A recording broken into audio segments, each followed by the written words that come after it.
Hello বন্ধুরা, ওদের moms কিচেনে সবাইকে স্বাগত। আজকের নিশ্চয়ই থাম্বনেল দেখে বুঝে গেছেন কি রান্না হতে চলেছে। আজকের আমি বাগদা চিংড়ি নিয়ে নিয়েছি আর বাগদা চিংড়ির মালাইকারি করে দেখাবো। চলুন নারকেল আমি কুড়ে নিই। তো এখানে নারকেলের দুধ লাগছে মালাইকারির জন্য। আর আরেকটা কথা বলে রাখি, আমি এখানে নারকেল কোড়াতে কোড়াতে আমার নারকেলটা প্রায় কোড়ানো হয়ে গেছে আর নারকেলের দুধটা আমি ছেঁকে নেব।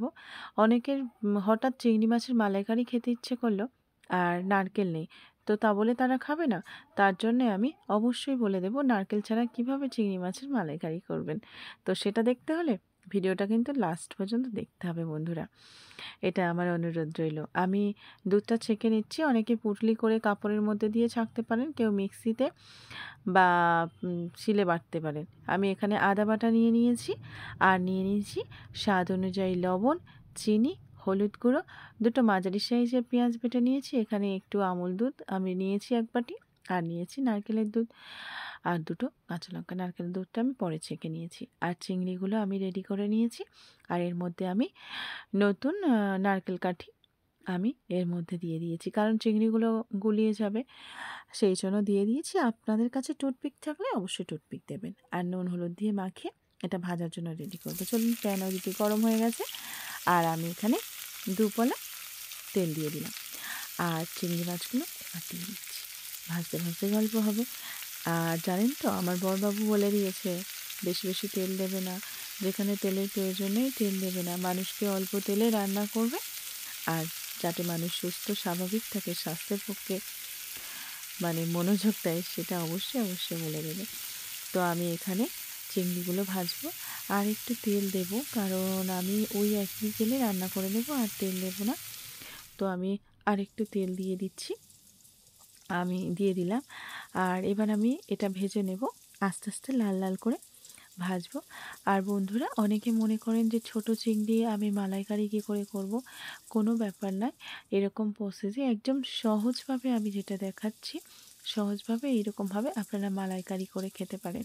ছোট চিংড়ি তো কী হয়েছে, স্বাদে কিন্তু ছোট বলে কোনো অবহেলা করা যাবে না, স্বাদ একই থাকবে।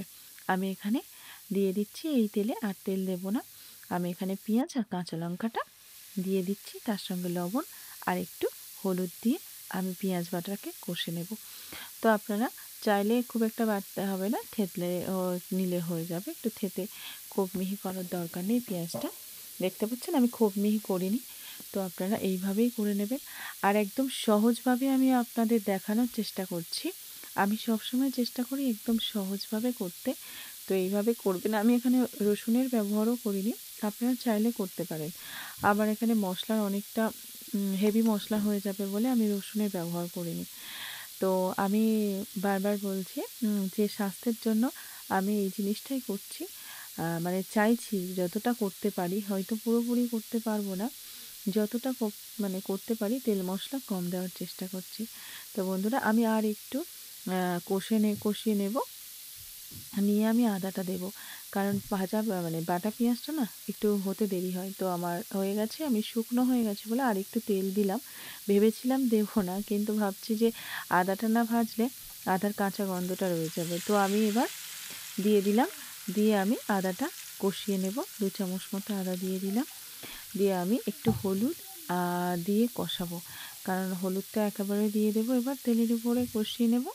আর দেবো না মাঝখানে, তাহলে হলুদের একটা গন্ধ রয়ে যাবে। হ্যালো বন্ধুরা, তো আমি একটাই বলবো, ভিডিওটা ভালো লাগলে অবশ্যই একটা লাইক আর চ্যানেলটা সাবস্ক্রাইব করে দেবেন।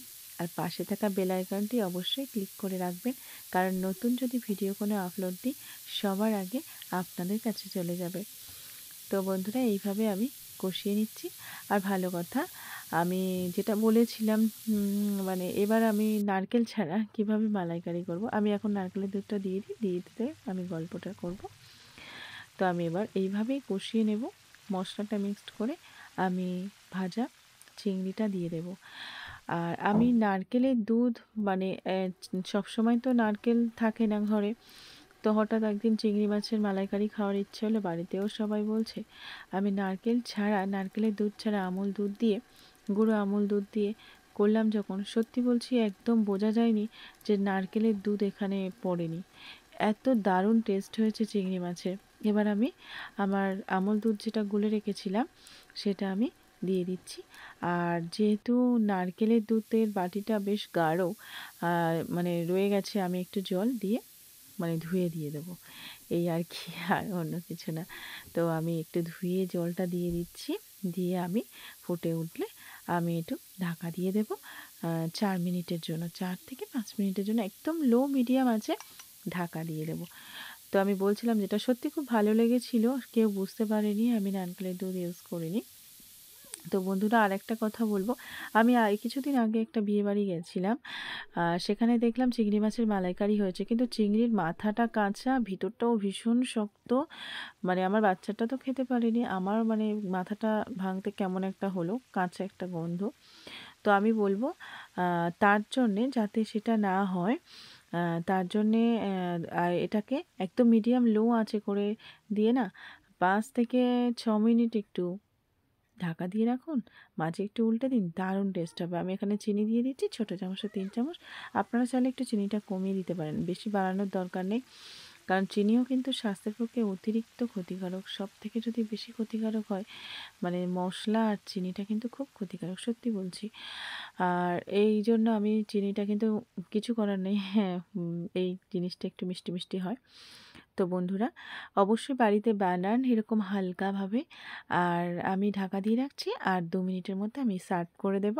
আমার রেডি হয়ে গেছে, খুব কম সময় লাগলো না, সত্যি বলছি খুব কম সময় লাগলো, যদি জোগাড় থাকে একদম কম সময়। আমি এবার সার্ভ করে দেবো। ভালো থাকুন, সুস্থ থাকুন, আর অবশ্যই ভালো থাকবেন, আর কমেন্টে জানাবেন কেমন লাগলো। সার্ভ করে দিয়েছি, নিশ্চয়ই গালে জল এসে যাচ্ছে বন্ধুরা। বাই বাই করে দেখবেন কিন্তু।